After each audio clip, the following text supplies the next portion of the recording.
ಪಾವಗಡ ತಾಲೂಕು ನೂತನ ಶಾಸಕ ಎಚ್.ವಿ. ವೆಂಕಟೇಶ್ ಅವರಿಗೆ ಪಾವಗಡ ತಾಲೂಕು ಮಾದಿಗ ಸಮುದಾಯದ ವತಿಯಿಂದ ಸನ್ಮಾನಿಸಲಾಯಿತು. ತಾಲೂಕಿನ ವಿವಿಧ ಗ್ರಾಮಗಳ ಮುಖಂಡರು ಪಟ್ಟಣದ ಕಾಂಗ್ರೆಸ್ ಪಕ್ಷದ ಕಾರ್ಯಾಲಯ ಆವರಣದಲ್ಲಿ ಸಮಾವೇಶ ಹಮ್ಮಿಕೊಂಡು ಅಭಿನಂದನೆ ಸಲ್ಲಿಸಿದರು. ಸನ್ಮಾನ ಸ್ವೀಕರಿಸಿ ಮಾತನಾಡಿದ ನೂತನ ಶಾಸಕರು, ಎಡಗೈ ಸಮುದಾಯದ ಎಲ್ಲ ನನ್ನ ಅಣ್ಣ ತಮ್ಮಂದಿರೇ, ಸಂಘಟನೆ ಮಾಡಿ ತುಂಬ ಶ್ರಮಪಟ್ಟು ನನ್ನ ಗೆಲುವಿಗೆ ಮುಖ್ಯ ಪಾತ್ರ ವಹಿಸಿದ್ದೀರಿ. ನಾನು ಯಾವತ್ತೂ ನಿಮ್ಮನ್ನು ಮರೆಯುವುದಿಲ್ಲ. ಅದೇ ರೀತಿ ಸಮುದಾಯದ ಏನೇ ಕೆಲಸ ಕಾರ್ಯಗಳಿದ್ದರೆ ನೇರವಾಗಿ ನನ್ನನ್ನು ಸಂಪರ್ಕ ಮಾಡಿ. ನಮ್ಮ ತಾಲೂಕು ಕಾಂಗ್ರೆಸ್ ಅಧ್ಯಕ್ಷರು ಕೆಲಸ ಮಾಡಿದ್ದೀರಿ, ಎಲ್ಲೆಲ್ಲಿ ಕೆಲಸ ಮಾಡಬೇಕು ಅಂತ ನೇರವಾಗಿ ಚರ್ಚೆ ಮಾಡಿ ಎಂದರು. ಸರ್ಕಾರಿ ಸೌಲಭ್ಯಗಳು ಏನೇ ಇರಲಿ ಅದನ್ನು ನೇರವಾಗಿ ಬಡವರಿಗೆ ತಲುಪಿಸುವ ಕಾರ್ಯ ನಾವೆಲ್ಲ ಸೇರಿ ಮಾಡೋಣ. ನಮ್ಮ ರಾಜ್ಯದಲ್ಲಿ ಕಾಂಗ್ರೆಸ್ ಬರುತ್ತದೆ ಎಂದು ಗೊತ್ತಿದ್ದು ನಮ್ಮ ಪಾವಗಡದಲ್ಲಿ ಅತಿ ಹೆಚ್ಚಿನ ಸಂಖ್ಯೆಯಲ್ಲಿ ಮತವನ್ನು ಕೊಟ್ಟು ನನ್ನನ್ನು ಜಯಶೀಲರನ್ನಾಗಿ ಮಾಡಿದ್ದೀರಿ. ನಿಮಗೆಲ್ಲ ಆದರದ ಸ್ವಾಗತವನ್ನು ಬಯಸುತ್ತೇನೆ ಎಂದು ಅವರು ಹೇಳಿದರು. ನಿಮ್ಮ ಸಹಕಾರವನ್ನು ನಾನೆಂದೂ ಮರೆಯುವುದಿಲ್ಲ. ಎಂತಹ ಕಷ್ಟವಾದ ಸಂದರ್ಭದಲ್ಲೂ ಸಮುದಾಯದ ಪರ ನಿಲ್ಲುವುದಾಗಿ ಎಡಗೈ ಸಮುದಾಯದ ಮುಖಂಡರಿಗೆ ಮತ್ತು ಕಾರ್ಯಕರ್ತರಿಗೆ ಶಾಸಕರು ಇದೇ ವೇಳೆ ಭರವಸೆ ನೀಡಿದರು.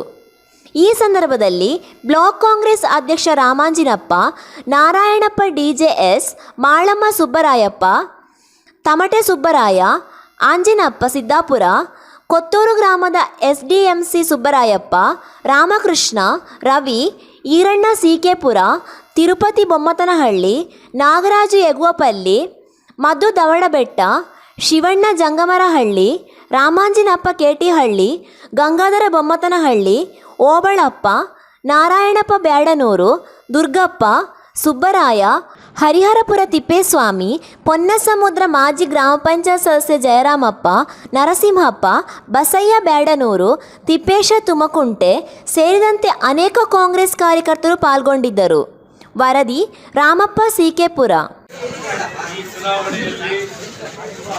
ನಮ್ಮ ಬ್ಲಾಕ್ ಕಾಂಗ್ರೆಸ್ ಅಧ್ಯಕ್ಷರು ಸಮುದಾಯ ನಾಯಕರಾದಂಥ ರಾಮಂಜಪ್ಪನವರೇ, ಇಬ್ರಾಹಿಂನವರೇ, ಡಿಜಿಎಸ್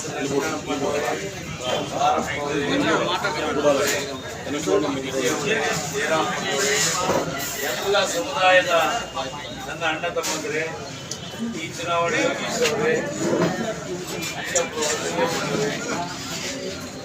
ಆಮೇಲೆ ಎಲ್ಲ ಎಡಗೈ ಸಮುದಾಯದ ನನ್ನ ಅಣ್ಣ ತಮ್ಮಂದಿರು ತುಂಬ ಕಷ್ಟಪಟ್ಟು ನಾವೆಲ್ಲರೂ ಒಮ್ಮತದಿಂದ ಸಂಘಟನೆ ಮಾಡಿ ನನ್ನ ಗೆಲುವಿಗೆ ಮುಖ್ಯ ಪಾತ್ರರಾಗಿದ್ದೀರಾ. ನಾನು ಯಾವತ್ತೂ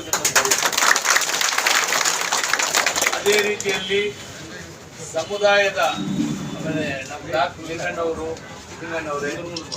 ಸಮುದಾಯದ ಏನೇ ಕೆಲಸ ಕಾರ್ಯಗಳಿರಲಿ ನೇರವಾಗಿ ಸಂಪರ್ಕ ಮಾಡಿ, ಅದೇ ರೀತಿ ನಮ್ಮ ಬ್ಲಾಕ್ ಕಾಂಗ್ರೆಸ್ ಅಧ್ಯಕ್ಷರು ನಮ್ಮ ಟೀಮ್ ಏನು ವರ್ಕ್ ಮಾಡಿದ್ದೀವಿ ತಾಲೂಕಿನಾದ್ಯಂತ ಎಲ್ಲೆಲ್ಲಿ ನ್ಯಾಯ ಒದಗಿಸಬೇಕು ಅವರಿಗೆ ನೇರವಾಗಿ ನೀವು ನನ್ನ ಹತ್ರ ಚರ್ಚೆ ಮಾಡಿರಿ.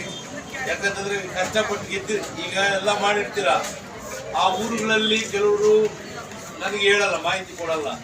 ಹಂಗಾಗಿ ನಿಮ್ಮ ಹತ್ರ ಎಲ್ಲ ಮಾಹಿತಿ ಇರೋದ್ರಿಂದ ಅಂತ ಸರ್ಕಾರದಿಂದ ಸಿಗೋ ಸೌಲಭ್ಯ ಏನೇ ಇರಲಿ ನೇರವಾಗಿ ಬಡವರಿಗೆ ತಲುಪಿಸೋ ಕಾರ್ಯಕ್ರಮ ನಾವೆಲ್ಲರೂ ಸೇರಿ ಮಾಡೋಣ. ಯಾಕಂತಂದ್ರೆ ಈ ಒಂದು ಕಷ್ಟದ ಪರಿಸ್ಥಿತಿಯಲ್ಲಿ ಸರ್ಕಾರ 100% ಬರೋದು ಗೊತ್ತಿದ್ದು ನಮ್ಮ ಪಾವಗಡದಲ್ಲಿ ಹೆಚ್ಚಿನ ಮತವನ್ನು ಕೊಟ್ಟು ನೀವು ಗೆಲ್ಲಿಸಿರೋದಕ್ಕೆ ನಿಮಗೆಲ್ಲ ಆಧಾರದ ಮುಂದಿನ ದಿನಗಳಲ್ಲಿ ಪ್ರಾಮಾಣಿಕವಾಗಿ ನಾನು ಏನು ಚುನಾವಣೆ ಸಂದರ್ಭದಲ್ಲಿ ಹೇಳಿದ್ದೀನಿ, ಉತ್ತಮವಾದ ಆಡಳಿತ ಕೊಡ್ತೀನಿ, ನಿಮ್ಮನ್ನೆಲ್ಲ ನನ್ನ ಅಣ್ಣ ತಮ್ಮಂದಿರ ಜೊತೆಯಲ್ಲಿ ಇಟ್ಕೊಂಡು ನಾನು ಮುನ್ನಡೆತೀನಿ ಅಂತ ಹೇಳ್ತಾ, ಮುಂದೆ ತಾಲೂಕು ಪಂಚಾಯತ್ ಜಿಲ್ಲಾ ಪಂಚಾಯತ್ ಚುನಾವಣೆಗಳಲ್ಲಿ ಎಡಗೈ ಸಮುದಾಯಕ್ಕೆ ನ್ಯಾಯ